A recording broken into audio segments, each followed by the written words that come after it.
उधर दादू में जिमखाना इंतजामिया की जानिब से सरकारी और निजी स्कूलों के तालिबात में 2 रोजा बैडमिंटन टूर्नामेंट का इनेकाद किया गया है। इस मौके पर इंतजामिया का कहना था कि तालिबात में बैडमिंटन टूर्नामेंट का मकसद खेल को मुल्की सतह पर पसीराई दिलाना है। मज़ीद तफसीलात जानेंगे अल्लाह बख्श की इस रिपोर्ट में।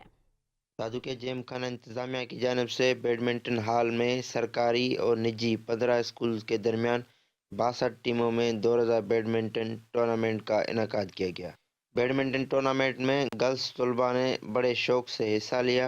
दादू में फर्स्ट टाइम किसी को मौका मिला है, गर्ल्स को मौका मिला है कि वो अपना टैलेंट यहाँ शो करके दिखाए किसी को, एंड हमने बहुत ज़्यादा एंजॉय किया है। ये टूर्नामेंट हमें बहुत अच्छी लगी और इसमें बहुत मज़ा आ रहा है।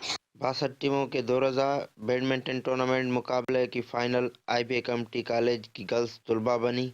हम पहली बार जीत रहे हैं, बहुत हमें खुशी हुई। फर्स्ट टूर्नामेंट है और फर्स्ट ही जीत रहे हैं, बहुत खुशी है। बहुत जिमखाना इंतजामिया, महकमा तालीम के अफसरान और मेहमान खुसूसी ने भी गर्ल्स तलबा के टैलेंट पर दाद दी। फर्स्ट टाइम है लड़की जो आई हैं हमारे इस टूर्नामेंट में, और जो उन्होंने कारकर्दगी दिखाई है, तो इंशाल्लाह लज़ीम बैडमिंटन टूर्नामेंट में आगे जाके दादू की लड़कियां भी